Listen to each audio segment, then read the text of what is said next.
Okay, so step one is to take the cat tree apart. Ideally, you have the right size Allen wrench for that. I did not, so we're not going to talk about how I accomplished this. However, now I have the broken thing. So next we're going to take all of this off. If the fabric is still good on yours, you can leave it. However, I am planning on replacing that completely, so I'm just going to take all of this. You may find there's some glue underneath, depending on manufacturer. Oftentimes there's not. Any staples, we're going to pull those out with just pliers. Yeah. Okay, so we're not going to get hung up on staples that look like they're holding other things in, or ones that are just like so fat in there that they're hard to get out. They're going to be covered anyways. What we're worried about is just the ones that were like poking out or looked like they could cause some harm. So now that that's done, we're going to grab Cecil rope. So you can get this at like any hardware store.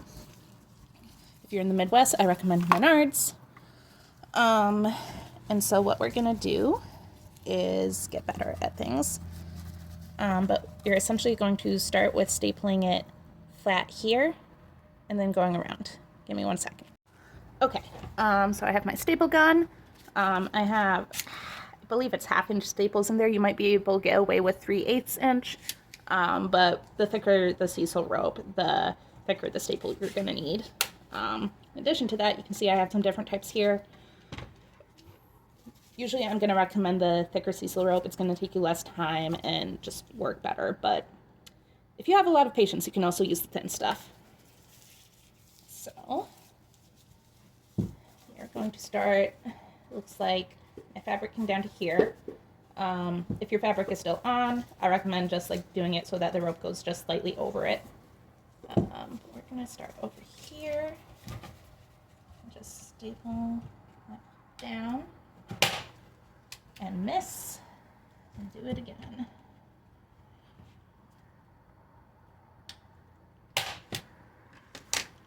Yeah, those are bad.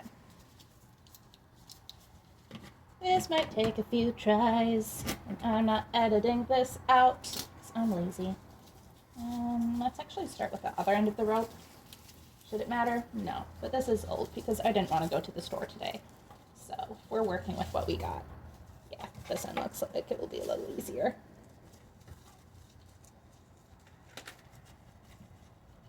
It's really just getting this piece started. That's the biggest pain once it's in there. Go about your day. And I guess the staples don't have to be perfect here. I'm gonna grab a hammer quick.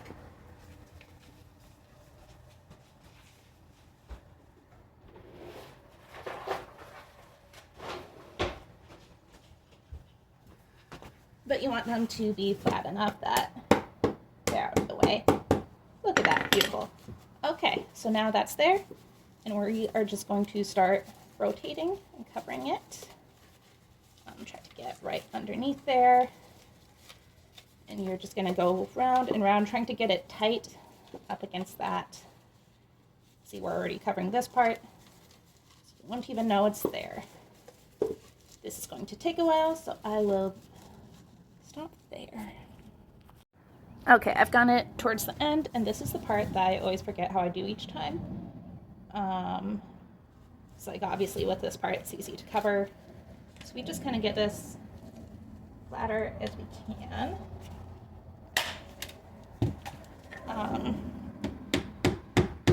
If you're redoing fabric, again, I would do the fabric first. I'm actually going to be I have spare carpet that I'm going to put here, and I haven't figured out how I'm doing that yet. But, I got this Spluntus pocket knife.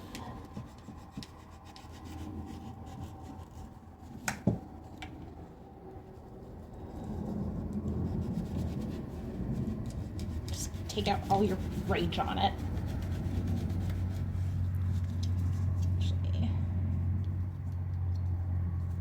Do I have scissors? That might work better. Yes. It's besides the point. Look at that. I never get to use this saw thingy. This is exciting. I also might recommend doing this in the garage instead of your living room. But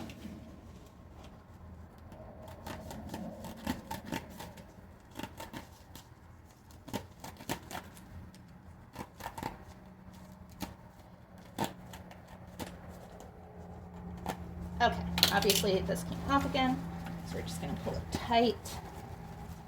Remove that old staple. And get this in there. And then I'll use, when I get the carpet down, I'll use that to help. And just the end of the rope where it's frayed a little, it's going to be easier to get the staple in. Again, just hammer it down so it's not hurting your kitty's claws. And there you go, beautiful rope. Ta-da. I don't know what I'm doing about this yet. Okay.